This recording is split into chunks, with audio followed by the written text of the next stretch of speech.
بسم اللہ الرحمن الرحیم۔ 8 مارچ کو دنیا بھر میں خواتین کے عالمی دن کے طور پر منایا جاتا ہے۔ پاکستان کے اندر مخصوص طبقہ فکر کی چند گنی چنی خواتین حیا باختہ نعرے لے کر، حیا باختہ سلوگن کے ساتھ بازاروں کے اندر، سڑکوں کے اندر آ جاتی ہیں اور آزادی مارچ کے نام پہ وہ ایک جلوس نکالتی ہیں۔ ان کے اس جلوس میں اور احتجاج میں جو نعرے ہوتے ہیں، ان کو اگر دیکھا جائے، ان کو پڑھ لیا جائے، اگر ان کو سمجھنے کی کوشش کی جائے تو ہر ذی شعور انسان اچھے طریقے سے سمجھ سکتا ہے کہ ان لوگوں کے مطالبات کیا ہیں۔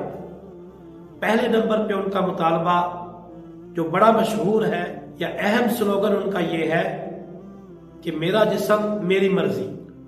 اس کے بعد دوسرے نمبر پہ ان کا نعرہ ہے کہ عورت بچہ پیدا کرنے کی مشین نہیں ہے۔ تیسرے نمبر پہ ان کا سلوگن کہ اگر دوپٹہ اتنا پسند ہے تو اس کو اپنی آنکھوں پہ باندھ لو، اور اس کے بعد اپنا کھانا خود گرم کر لو۔ اس کے علاوہ بھی ان کے کچھ ایسے نعرے اور سلوگن ہیں کہ جن کو کوئی بھی حیا والا انسان، شرم والا انسان نہ ان کو پڑھ سکتا ہے، نہ ان کو کسی کو بتا سکتا ہے، نہ پڑھ کے کسی کو سمجھا سکتا ہے۔ اس قسم کے ان کے نعرے اور سلوگن ہیں۔ اس میں سب سے اہم سوال یہ ہے کہ آیا یہ آزادی کس سے چاہتی ہے؟ آزادی مارچ کے نام پہ جو احتجاج کر رہی ہے، یہ کس سے آزادی چاہتی ہے؟ اپنے والد سے، شوہر سے، بھائیوں سے یا بیٹوں سے؟ یہ کس سے آزادی مانگ رہی ہے؟ اگر والدین، شوہر، بھائی اور بیٹوں کی طرف سے ان کو آزادی نہ ہوتی تو کبھی بھی دوپٹے اتار کر یہ سڑکوں کے اوپر نہ آتی۔ تو لا محالہ والدین، شوہر، بھائی اور بیٹوں کی طرف سے ان کو آزادی ہے، اسی لیے تو یہ سڑکوں پر آئی۔ اب سوال یہ ہے کہ یہ آزادی کس چیز کی مانگ رہی ہے؟ تو یقینی طور پر ہماری مشرقی روایات، مشرقی اقدار، شرم و حیا اور ہمارے مذہب نے کچھ پابندیاں لگائی ہیں۔ شرم و حیا کے حوالے سے یہ ان پابندیوں کے خلاف عورتیں مارچ کے لے کر بازاروں کے اندر آئی ہوئی ہے۔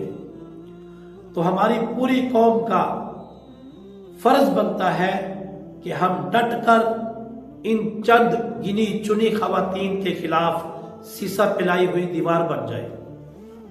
کاش کہ یہ عورتیں عورت کے حقیقی حقوق کا مطالبہ کرتی۔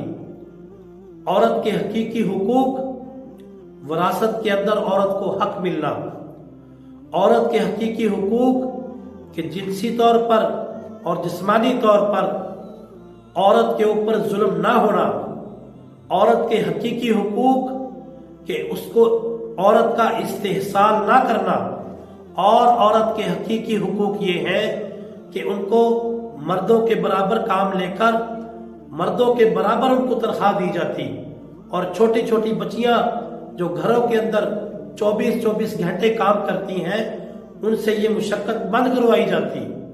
کاش کہ یہ مطالبات لے کر آتی اور ان کے مطالبات یہ ہوتے تو پاکستان کا ہر شہری نہ صرف یہ کہ ان کے مطالبے کی حمایت کرتا، بلکہ ان کے ساتھ قدم سے قدم ملا کر ان کے ساتھ چلتا۔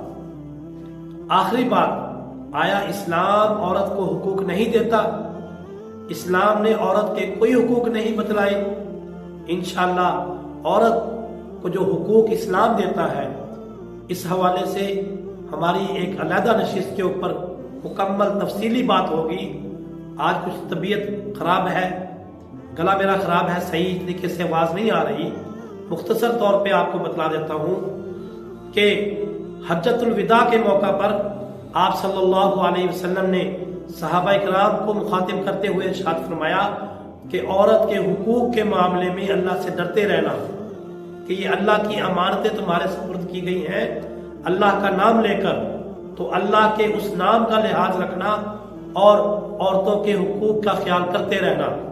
دوسرے نمبر پہ سورۃ نساء کے اندر جو عورتوں کے حقوق بتلائے گئے ہیں، اگر ہم ادا نہ کریں تو وہ علیحدہ بات ہے، اگر عورتوں کے حقوق ہم پورے نہ کریں وہ علیحدہ بات ہے۔ ہماری شریعت نے جو عورت کو حقوق دیے ہیں ان کو پڑھ کر علامہ محمد اقبال رحمہ اللہ تعالی نے یہ کہا تھا کہ اگر مجھے کفر کا اندیشہ نہ ہوتا تو میں یہ کہہ دیتا کہ یہ کلام اللہ کسی عورت کی لکھی ہوئی کلام ہے، کہ اس قدر حقوق بتلائے گئے۔ اور آپ صلی اللہ علیہ وسلم نے ارشاد فرمایا خیرکم خیرکم لأہلہ، تم میں سے بہتر وہ ہے، تم میں سے اچھا وہ ہے جو اپنے گھر والوں کے لیے اچھا ہے۔